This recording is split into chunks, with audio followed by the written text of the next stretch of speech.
Constituido básicamente por linfocitos, ¿no es cierto? Tanto T, CD4 positivos, como B, plasmocitos por supuesto, y además generalmente tiene macrófagos. Esto siempre con una distribución fundamentalmente intersticial y perivascular, porque esto, bueno, en esta foto es un cuadro bastante severo, ¿no es cierto? Pero si ustedes ven el comienzo de esta entidad, generalmente empieza a aparecer el infiltrado a nivel perivascular primero, ¿no es cierto? Y después, a medida que va aumentando, se distribuye en el intersticio de la membrana sinovial, ¿no? Entonces, perivascular e intersticial, ¿no es cierto? Con tendencia, a medida que va progresando, de ser estos acúmulos linfoideos, que son los órganos linfoides terciarios. Muy bien. Entonces, si vemos un proceso inflamatorio crónico, ¿no es cierto?, que vincula a la sinovial, estamos hablando de una sinovitis crónica. Por el momento, podríamos decir que es un proceso de sinovitis crónica inespecífica, porque no tenemos rasgos que nos impliquen o que nos hagan pensar en una causa determinada. Pero les repito, cuando nosotros vemos estas imágenes bulbosas en la sinovial, es altamente sugestivo de que se relacione con la artritis reumatoidea, que es una forma de artritis particular, ¿no es cierto?, de causa autoinmune. Bueno, ahí para que vean un campo en donde vemos una o más, pero bueno, en detalle una de esas vellosidades, podríamos decir, o imágenes bulbosas de la sinovial, en donde seguimos viendo ese edema, seguimos viendo ese infiltrado, los sinoviocitos un poquito hiperplasiados. ¿Y qué se agrega en esta imagen que nos hace pensar en la participación también de elementos macrofágicos, histioides? ¿Qué ven? Sangre. ¿No? ¿Qué ven? Sangre ahí. Eritrocitos. ¿Eritrocitos? No. ¿No? Ven que hay como un pigmento depositado, ¿no? Hay como un pigmento depositado, y ese pigmento depositado, tanto en superficie como en el intersticio, es hemosiderina, ¿sí? Es hemosiderina. Y la hemosiderina está dentro de los histiocitos, que son los que metabolizan justamente la sangre, ¿no? Entonces aparece un poquito allí unos rastros de hemosiderina. Lo que me implica a mí la presencia de macrófagos o histiocitos en ese infiltrado, ¿no? Bueno, acá en este caso también ahí vemos la tendencia a hacer un acúmulo en el centro, y en esta foto se destaca principalmente, más allá del infiltrado inflamatorio mononuclear siempre, acá se destaca muy bien la vasodilatación, ¿no es cierto?, y la congestión que traía de antes. Ven acá los vasos dilatados y con eritrocitos acumulados en su interior debido al pasaje, ¿no es cierto?, de líquido hacia el intersticio con proteínas. Entonces aparece ahí claramente esa vasodilatación y demás. En esta entidad específica podríamos encontrar algún neutrófilo, ¿no es cierto?, incluso con fibrina, neutrófilos, o sea, como una membrana fibrino-leucocitaria con polimorfonucleares neutrofílicos, pero si la encontramos siempre está pegada a la superficie sinovial y en la luz, básicamente. Pueden haber algunos neutrófilos. Por eso nosotros, si uno hiciera, por ejemplo, una punción del líquido articular, podría tener neutrófilos en ese líquido, fibrina en ese líquido, más allá de elementos crónicos, ¿sí? Entonces, si vemos neutrófilos y fibrina, siempre están como adosados a la superficie y en la luz, fundamentalmente. Esa fibrina, muchas veces, hace como conglomerados, ¿no es cierto? Y se ven, ¿se acuerdan cuando vimos los cuerpos amiláceos en la próstata el otro día? Esos cuerpos, esas concreciones proteicas dentro de la luz de las glándulas de la próstata. Bueno, algo parecido, así como concreciones proteicas que se ven eosinofílicas, como granitos, justamente se llaman en grano de arroz, porque macroscópicamente, si yo abriera la articulación, tiene el aspecto de esos granitos, el aspecto de un grano de arroz. Es blanco y una concreción blanca que se llena la articulación con esas concreciones. Y microscópicamente son acúmulos proteicos, ¿sí? Acúmulos proteicos que pueden estar en la luz. Lo que pasa es que cuando nosotros recibimos la biopsia de la sinovial, en general, bueno, si queda pegado algo en la membrana, bárbaro, pero eso lo vemos generalmente si tenemos el líquido articular, ¿se entiende? Porque flotan los granos de arroz en el líquido articular, que son acúmulos de fibrina, ¿sí? Con neutrófilos. Muy bien. Bueno, esa es otra imagen para que vean cómo se torna la sinovial. Ven que se engrosa, se torna bulbosa por el edema, el infiltrado, los acúmulos linfoides, ¿no es cierto? Y esto es muy sugestivo de artritis reumatoidea. Si yo no tengo el dato de que la paciente tiene hecho el diagnóstico de artritis reumatoidea, porque muchas veces se llega a la biopsia de las pacientes, se llega a las biopsias después de un curso prolongado de la artritis reumatoidea, ¿no es cierto? Cuando en general la paciente ya empezó a tener secuelas de su proceso inflamatorio crónico, prolongado, entonces por ahí se hacen biopsias para ver básicamente en qué condiciones está esa sinovial, ¿no es cierto? Entonces, ¿por qué? Porque esto progresa, ¿no es cierto?, hacia la fibrosis. Recordemos que después del proceso inflamatorio crónico, y si estamos hablando de un órgano en especial o un tejido en particular, ¿no es cierto?, la reparación se hace a través de la fibrosis. ¿Se entendió?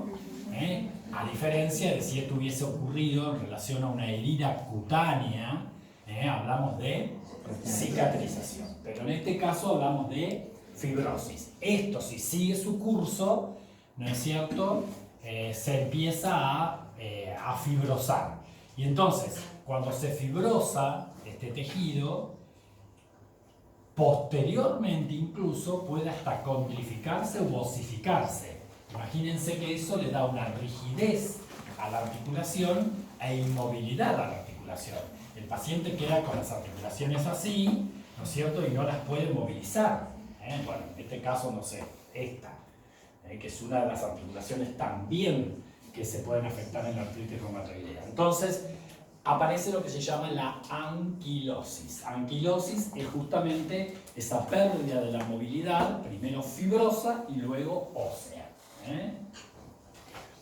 En ese caso, cuando se osifica, ¿no es cierto?, lo hace a través de qué mecanismo.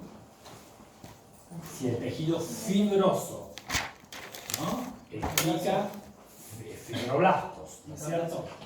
Muy bien. Entonces, eso sería un ejemplo de metaplasia vinculado a células mesenquimáticas.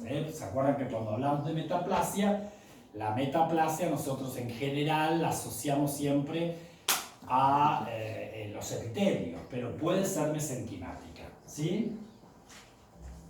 Que no es lo más común, pero puede ser. Bien. Profe, ¿osificación o qué más podría hacer? Se puede condrificar, pero generalmente post-fibrosis empiezan a haber depósitos de calcio y se osifica. Se osifica. Se calcifica y se osifica. ¿Sí?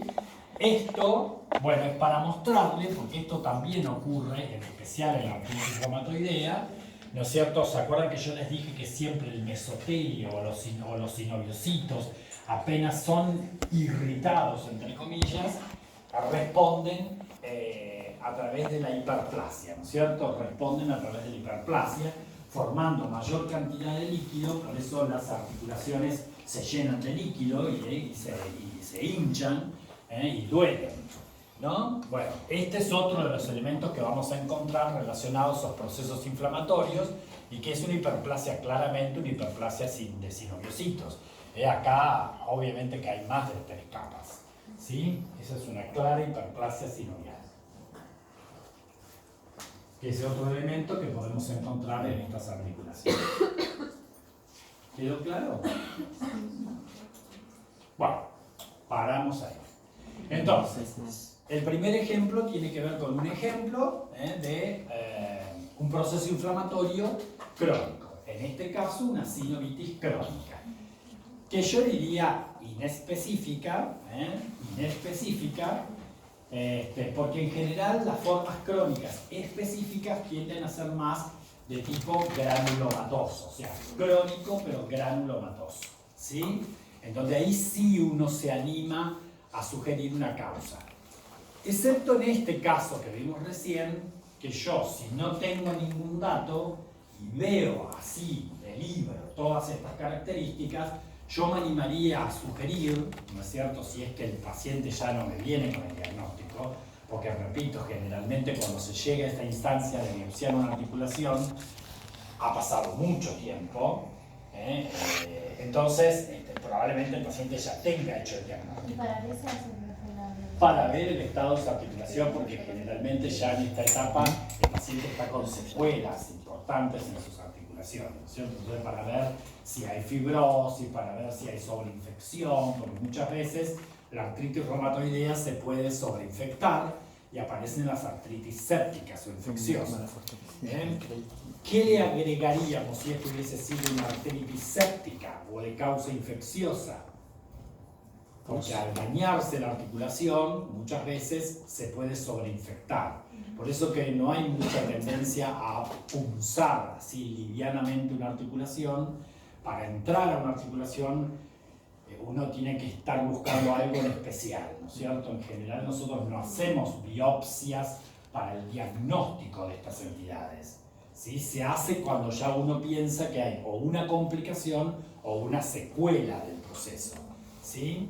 Pero digo porque cuando uno entra o punza una articulación, hay altísimas chances de que uno mismo le meta un germen a la articulación, ¿no es cierto? Le introduzca de forma iatrogénica un germen y le generemos una artritis infecciosa que son graves, son importantes, son difíciles de manejar, Entonces, para evitar eso. Pero bueno, se llega al caso de que a veces pacientes ya nosotros vemos que o tiene una sobreinfección sobreagregada, entonces queremos ver si esa artritis, ¿no es cierto?, es de tipo séptico, ¿qué le esperarían encontrar? Si supónganse yo hago o la punción del líquido articular o la biopsia, ¿qué le agregarían si fuera un proceso séptico, infeccioso? La presencia del microorganismo.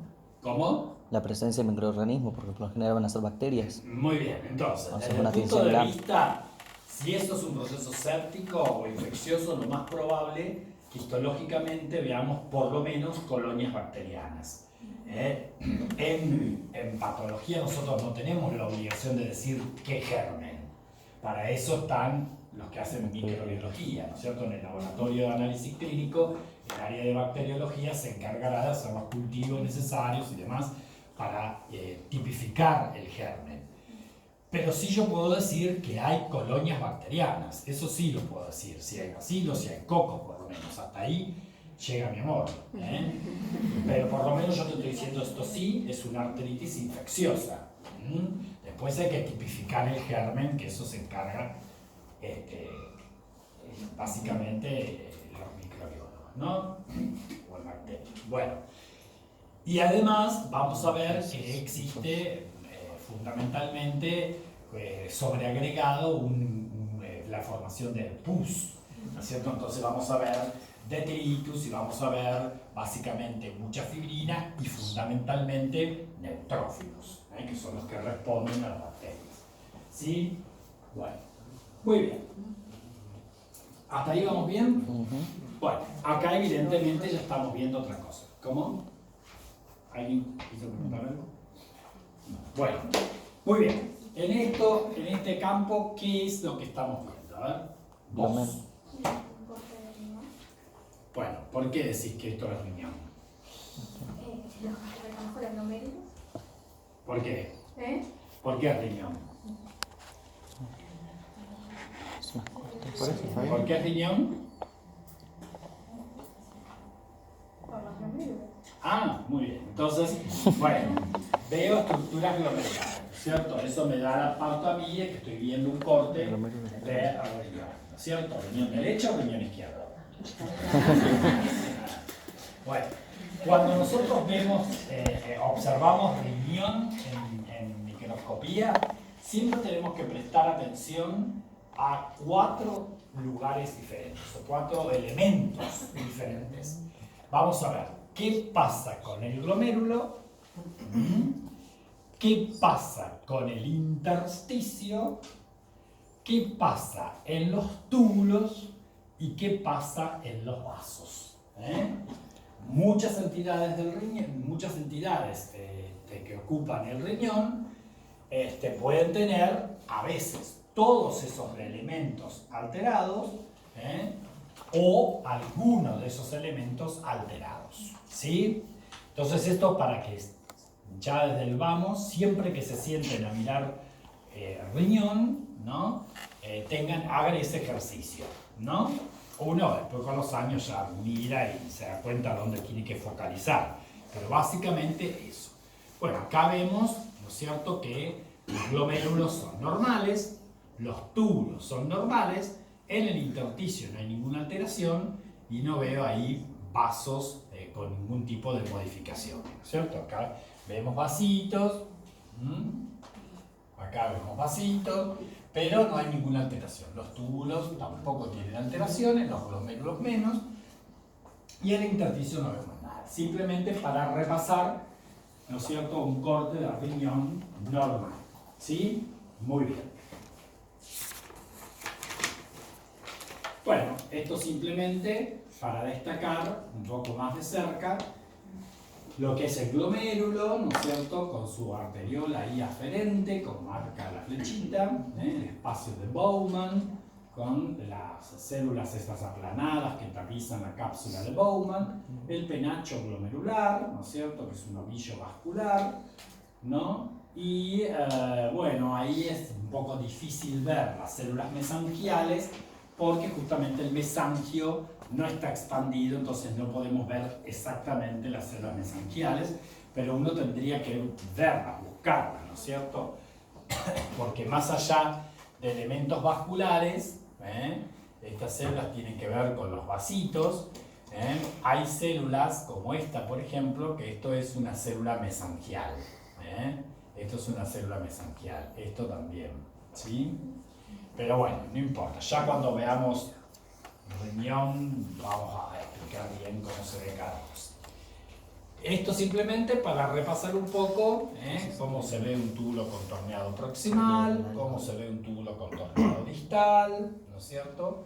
La diferencia básicamente, más allá de lo funcional obviamente, de los túbulos es que el proximal generalmente tiene células un poquito más altas y tienen ribete en cepillo, ¿sí?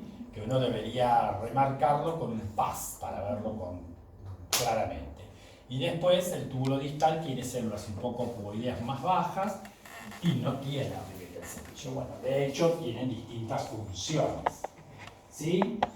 Muy bien, entonces esto simplemente para repasar un poquito la histología y recordar siempre que el hallazgo, en este caso del glomérulo, me hace diagnóstico de órgano.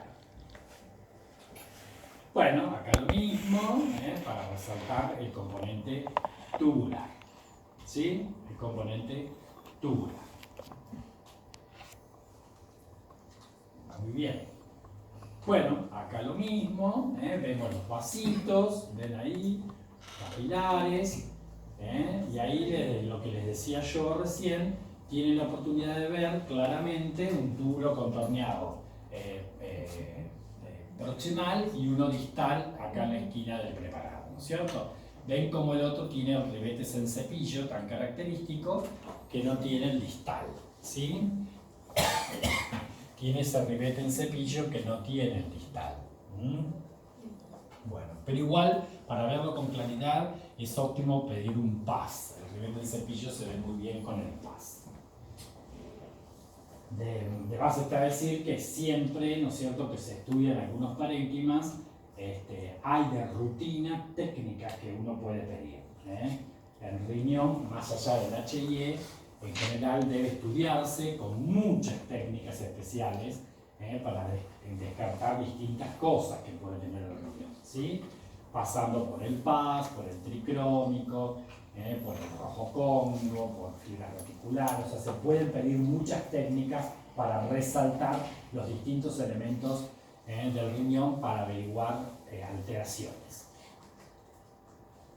Bueno, y esto es un corte histológico, pero del área de la médula, donde vemos los conductos colectores de Bellini, que tienen también esas células cuboideas más aplanadas, ¿no es cierto?, a nivel de médula.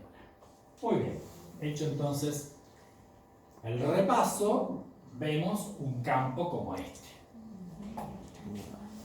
Bueno, ¿qué les parece?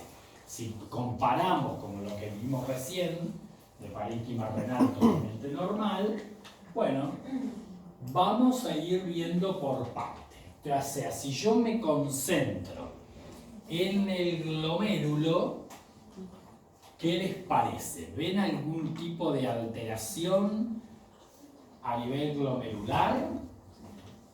Las alteraciones que puedo buscar pueden tener que ver con infiltrados celulares, ¿no? Los glomérulos pueden estar aumentados de tamaño, y si están aumentados de tamaño, generalmente lo hacen a expensas de proliferación celular. ¿Sí? ¿Qué células pueden proliferar en el glomérulo? Bueno, pueden proliferar células que tengan que ver con un infiltrado celular vinculado a un proceso inflamatorio, polimorfonuclear o mononuclear, pero también pueden proliferar las células propias de los elementos que constituyen el glomérulo. ¿No es cierto? Que serían las células endoteliales de los vasitos, de esas 20 asas más o menos que constituyen el penacho glomerular. Pueden proliferar las células epiteliales, ya sea planas de la cápsula de Bowman, o las células epiteliales viscerales del glomérulo, que son los podocitos,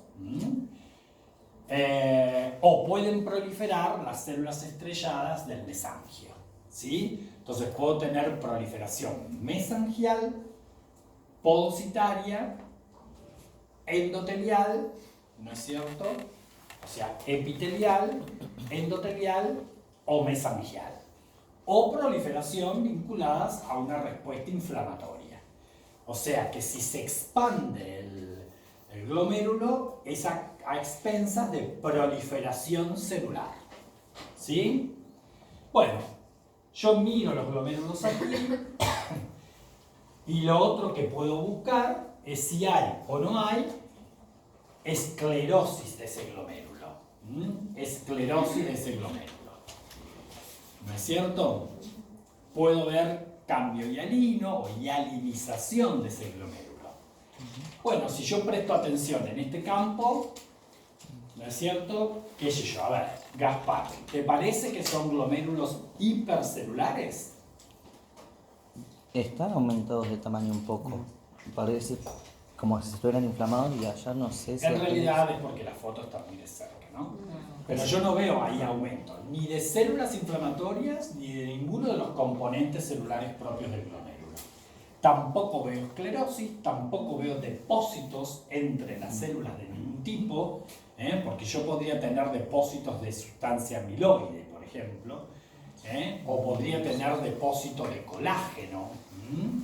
No veo ningún tipo de depósito, no veo hialinización, no veo infiltrado celular, no veo nada. Ese glomérulo es normal, ¿sí? Normal. Podría haber, en este caso, por ahí un poco de fibrosis periglomerular, que tampoco la veo acá. Podría haber.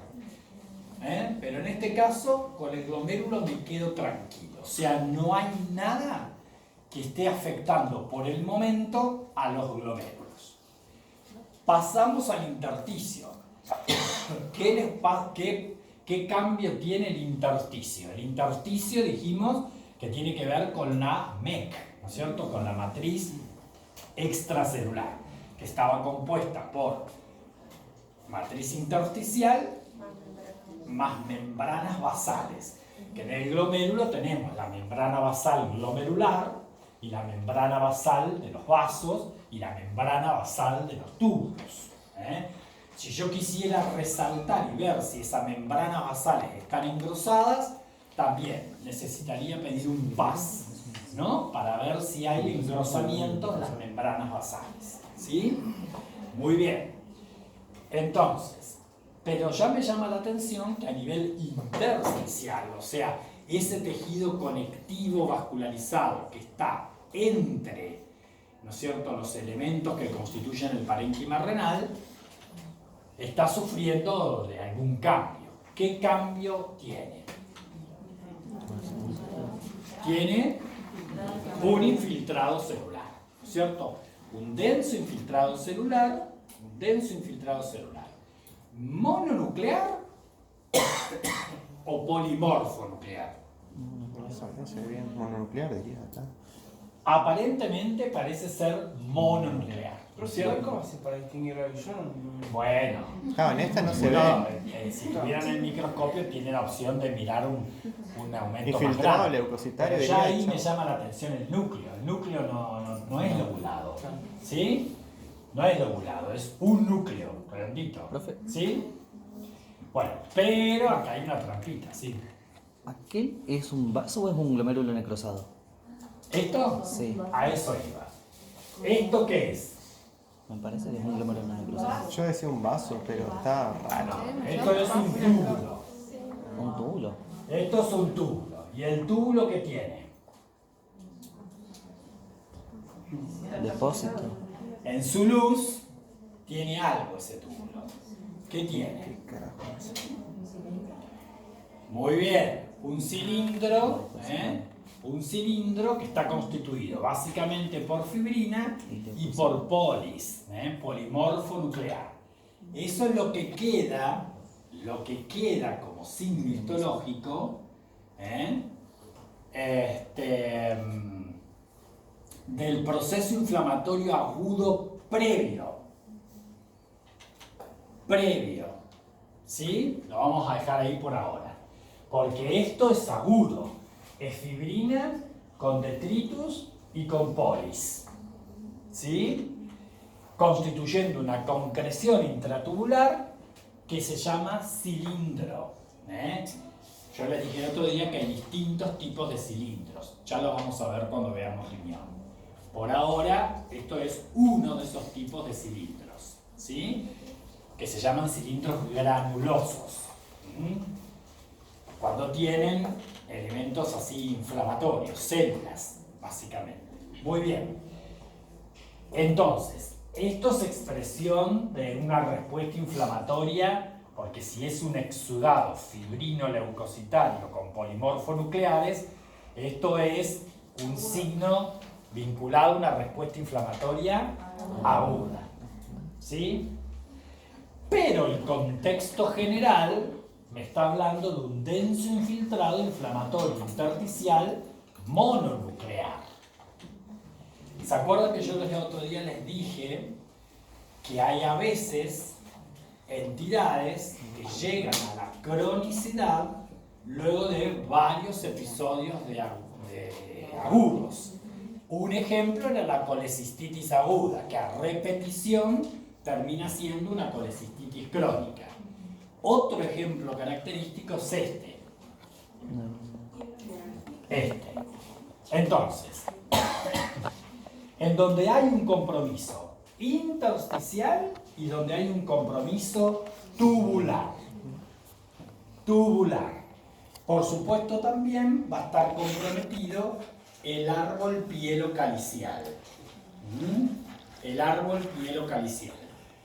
Muchas veces está dilatado y con una respuesta inflamatoria que lo rodea, que lo compromete.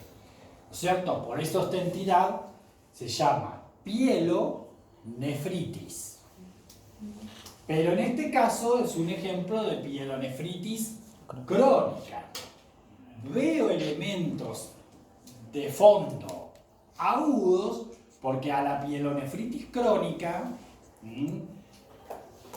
en los adultos se llega por episodios repetidos de pielonefritis aguda.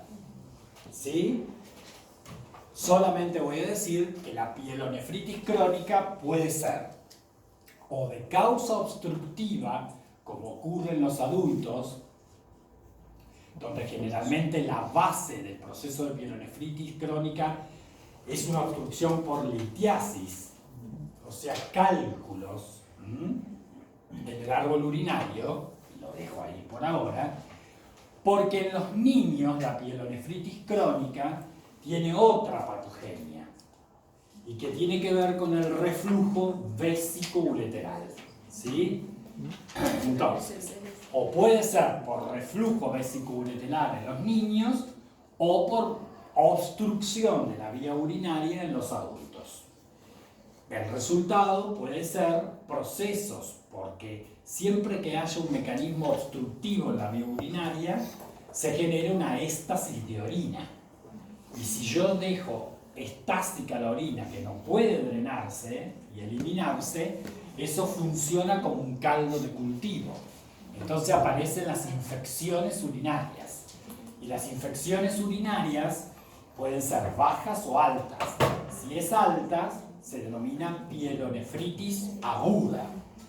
Procesos a repetición de pielonefritis aguda terminan con el paciente en pielonefritis crónica. ¿No es cierto? Esto es por causa obstructiva en los adultos, repito. ¿Sí? Y la pielonefritis crónica, bueno, tiene datos o elementos histológicos que la caracterizan. Entre ellos, un denso infiltrado inflamatorio mononuclear a nivel intersticial. Siempre que yo veo inflamación del intersticio renal, eso se llama nefritis, más un compromiso del árbol pielocalicial, pielonefritis. ¿Me entendieron? Sí. ¿Puede ser que en ese área de una haya células que están como aumentadas de tamaño? Me parece eso. Bueno, lo que pasa es que los túbulos se van alterando, se van dañando, ¿no es cierto? Las células se van lesionando. Por allí se lesionan en forma reversible, entonces se puede que se vean más tumefactas. Pero con el tiempo a esto se le agrega fibrosis en el intersticio. Y esa fibrosis comprime el aparato tubular. ¿No es cierto? Si la fibrosis comprime los túbulos, ¿qué le pasa a los túbulos? Si yo te comprimo, se atrofia celular.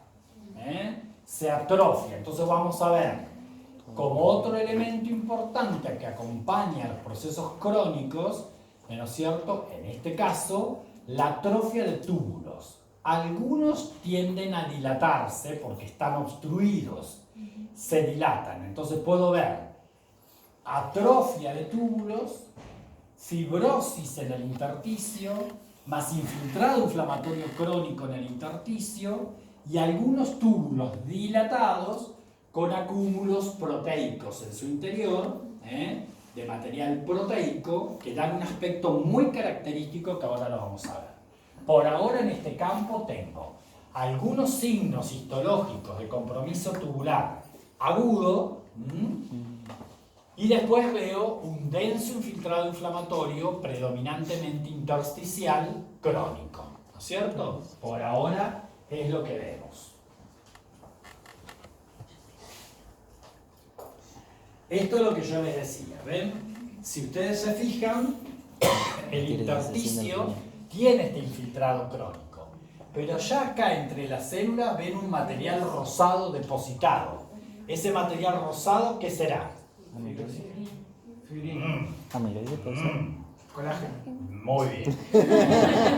Es esclerosis, que es el colágeno, es el producto del fibroblasto. O sea, hubo un proceso de fibrosis, o sea, de proliferación celular, en este caso de fibroblastos. Los fibroblastos producen colágeno y el colágeno se va depositando entre las células. Llega un momento